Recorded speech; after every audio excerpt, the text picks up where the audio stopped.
parti pour une nouvelle vidéo sur les jeux vidéo. Aujourd'hui, je vais chercher sur tous les sites internet les jeux vidéo de fin 2025 et début 2026, les plus joués et les moins joués du moment. Alors, je voudrais remercier toutes les personnes qui s'abonnent, qui activent la cloche et qui like mes vidéos. Ça me soutient vraiment énormément. Quand j'aurai les 500 abonnés, je commencerai à investir pour acheter des meilleures qualités graphiques, un meilleur micro, plein de choses comme ça.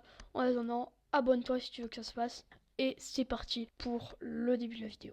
Pour commencer, le premier jeu qu'on va faire, ça va être Ghost of Yotei. Alors pour commencer, on va regarder qu'est-ce qui se passe. Donc là, ça c'est le meilleur site internet que j'ai trouvé. Je n'ai pas trouvé des mieux, alors voilà. Donc 18 sur 20, 17 sur 20. Donc honnêtement, pour l'instant, ils nous mettent des plutôt bonnes notes. Et moi, ce que je vais faire en fait, regardez, 1 sur 20, tout ça, je vais aller à la dernière page, voir les notes qu'ils mettent, des 1 sur 20, des 7 sur 20, des trucs nuls comme ça, des 0 même parfois. Donc moi, je vous dis, incroyable. Ok, hop.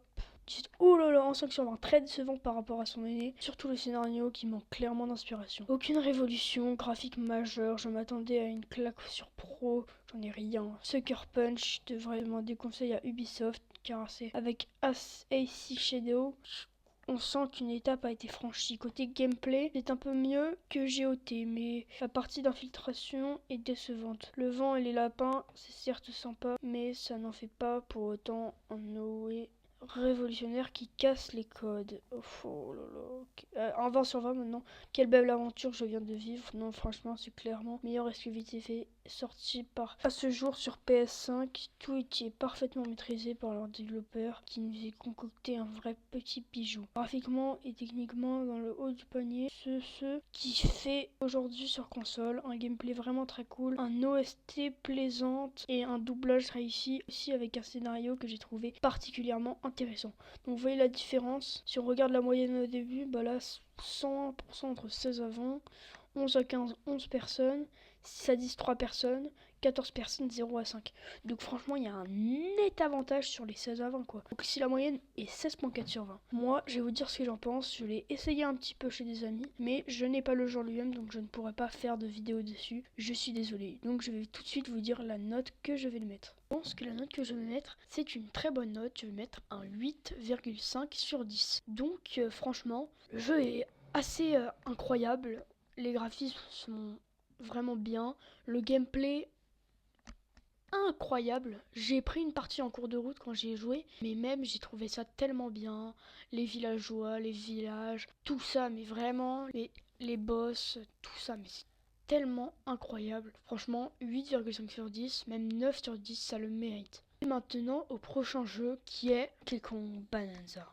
Alors moi, je vais vous dire mon avis sur Donkey Kong Bonanza. J'y ai joué chez Drain, c'est pas pour moi. Franchement, il faut tout casser pour trouver des bananes. Les boss sont plutôt simples. Franchement, je suis pas un fan. Hein. Après, tu dois casser des trucs. À un moment, tu t'en lasses, quoi. C'est énervant. C'est vraiment hyper énervant. Alors voilà, donc là, il y a un mec qui est avec moi. Il s'appelle la mer Noire. Je suis le seul à avoir beaucoup de mal à accrocher Donkey Kong Bonanza. J'ai acheté le jeu surtout car j'ai adoré Super Mario Odyssey et que c'est la même équipe qui l'a fait. Les critiques étaient impressionnantes et ce qui nous a été montré sur le jeu est assez chouette, mais putain que j'ai du mal à m'y mettre. Je suis un gros joueur et j'ai réussi à faire 3 sessions de 30 minutes pour l'instant. Tout casser ça va 5 minutes mais ça reste assez répétitif. Voilà, moi je suis vraiment d'accord avec lui. Faut tout casser et prendre des bananes sous les trucs. Honnêtement voilà. C'est trop répétitif, je suis d'accord avec lui. J'ai l'impression que la plupart du temps, pour trouver des fameuses bananes, faut tout casser en se débranchant le cerveau pour croiser les doigts, se tomber sur une. Les deux boss que j'ai fait pour l'instant étaient vraiment ridicules, simples et basiques. Et j'ai l'impression qu'on peut juste tout faire en ligne droite au final. Je dois avoir tort, mais que j'y joue avec une vraie manette et un vrai écran ce soir, ce sera un peu plus fun. Mais pour l'instant, j'ai beaucoup de mal à m'enthousiasmer pour ce jeu. Et je sais pas si c'est juste que je rate un truc ou si Circle Jerk Pro Nintendo sur Reddit est vraiment au max, que les gens encensent les mécaniques que je trouve bof tiers. Je suis entièrement d'accord avec lui. Les boss sont archi simples et trouver des bananes en cassant tout, c'est lassant un moment. Franchement, voilà. Après, je vais lire un commentaire qui est bien. Alors, je vais vous dire un truc, j'ai cherché, je ne trouve aucun commentaire bien. toutes les personnes sont d'accord avec moi. Donc je vais vous dire tout de suite la note que... Alors moi la note que je mets à Donkey Kong Bonanza, je vais mettre la note de 5 sur 10. Et oui, bah, dites-moi votre note dans les commentaires sur les jeux que je vais juger. Moi honnêtement, j'ai vraiment pas aimé ça. Désolé à tous les fans de Donkey Kong Bonanza. Donc on a fait Donkey Kong Bonanza, on va passer au prochain jeu qui est FC26. J'ai encore trouvé un post Reddit pour FC26. Moi j'ai le jeu FC26 sur Switch 1 et je le trouve très très bien. On va lire le post Reddit ensemble et on va voir leurs avis. C'est parti. Déjà je suis complètement accro au foot. Je fais des entraînements et je joue au foot et au futsal pendant des années. Même participer à des tournois universitaires. Donc de nature je suis super compétitif. Je joue à FIFA depuis 2009, j'ai 25 ans maintenant. Et à Ultimate Team depuis FIFA 18. Et honnêtement, depuis la version 2022, qui était mon préféré, j'ai pas joué à un FIFA qui était aussi bon, fluide, juste et qui récompense vraiment le skill. Bien sûr, le jeu a encore ses défauts et des trucs à améliorer. Mais en ce qui concerne le gameplay, c'est facile. Le meilleur depuis des années. La réactivité, le flow, même des menus au match, tout est plus smooth. Je dis tout ça tant que quelqu'un qui n'est plus pas un joueur pro. Je bosse depuis presque 10 heures par jour et je joue surtout pour m'amuser.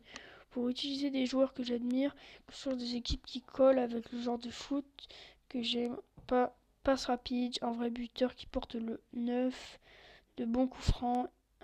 FC26 c'est vraiment donné cette expérience. J'ai eu des récompenses, des packs dingues des derniers temps, des bonnes, des nuls, mais j'ai réussi presque à construire deux équipes solides déjà.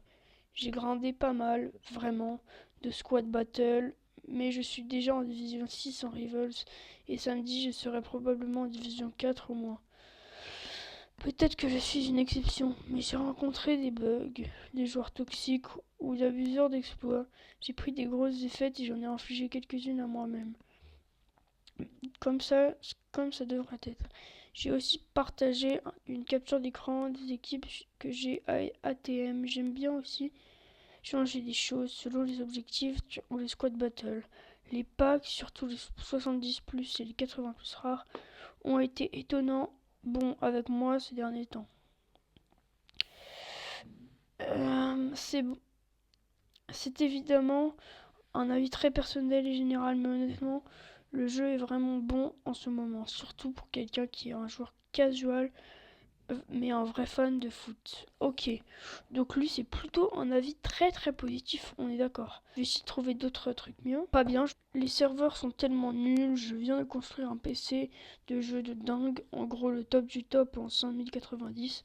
Le jeu est super réactif et fluide quand les serveurs ne sont pas pourris. Quand c'est mauvais, wow, même le PC ne peut rien faire. J'ai eu un gros problème de réactivité des serveurs ces 2 dernières semaines, ce qui a complètement refroidi mon enthousiasme pour cette édition. Ouais, tu joues au foot, mais 10 buts par match, ça te fait rien. Ça a l'air pas mal pour un match de futsal. Désolé, j'ai bloqué. C'est parce que ça m'arrive souvent, 8 sur 10 buts dans le match, ça m'arrive souvent. Ok, donc toutes les personnes disent que, en fait, genre, la connexion est nulle. Donc en fait, il n'y a que celui là-haut qui dit que c'est bien. Genre, tout le monde dit que c'est nul. Moi, honnêtement, j'adore ce jeu. Mais vraiment. Mais vous imaginez pas comment la note que je mets à FC26. Franchement, je lui mets 9,5 sur 10. Et je le fais pour pas mettre 10 parce que aucun jeu n'est parfait. Hop, hop, hop, les mecs, petite pause dans la vidéo. Dédicace à ces 2 dernières personnes qui viennent de s'abonner. Si tu veux passer dans la prochaine vidéo, tu sais ce qu'il te reste à faire. Tu t'abonnes en activant la cloche. On reprend tout de suite pour la prochain jeu vidéo. Le prochain jeu vidéo, ça va être Avatar, Frontières et Pandora. Avatar, Frontières et Pandora. Donc, je suis encore sur un post Reddit. Ils disent, je vais lire le commentaire normal.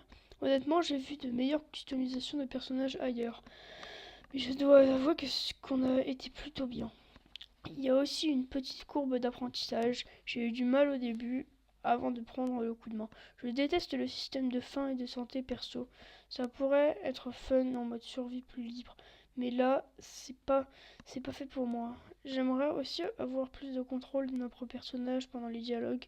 En plus de ça, ça m'a un peu énervé de voir comment beaucoup de navis traiter les humains de la résistance comme de la merde. Je veux dire que ces gens ont tout sacrifié pour aider.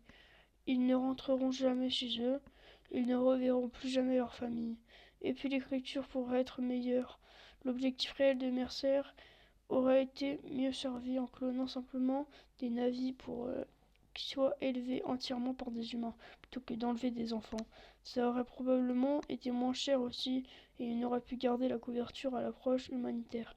Edith, et oui, je sais que toute l'histoire de TAPS était censée être une allégorie de pensionnat pour indigènes et des trucs franchement monstrueux qui s'y sont passés. Je dis juste que ça ne fonctionne pas assez le contexte de l'histoire. Ceci dit, je peux voir les humains élever leurs propres navis pour essayer de les assimiler culturellement, mais ça serait probablement quelque chose de beaucoup plus vaste que ce qu'on a ici. Alors franchement, selon le gameplay où les humains se font traiter comme ça, franchement c'est l'histoire, hein, je vois pas, y a pas à faire un scandale pour ça. Honnêtement, de ce que il m'a dit, je trouve ça vraiment pas mal. Je vais essayer de trouver un meilleur commentaire qui dit pas la même chose. Ok, j'adore ce jeu, mais bon sang, il y a des problèmes. Surtout au niveau de l'histoire où 99% des personnages ne servent à rien et tu les oublies dès que tu les rencontres. Parce qu'après ces quelques secondes, ils ne redeviennent jamais importants, ce qui fait qu'on a du mal à se soucier de qui que ce soit dans l'histoire. Mercer est aussi juste un méchant horrible dont les objectifs et les plans n'ont aucun sens. Quand on s'arrête pour y réfléchir plus de 3 secondes, ça règne dessus, mais je pense qu'ils y sont vraiment pris vraiment mal en le rendant super méchant et un connard, au point qu'il décide de les génocider sans raison. Alors moi j'ai vu le film qui est encore au cinéma là, je l'ai bien aimé, pas sans plus.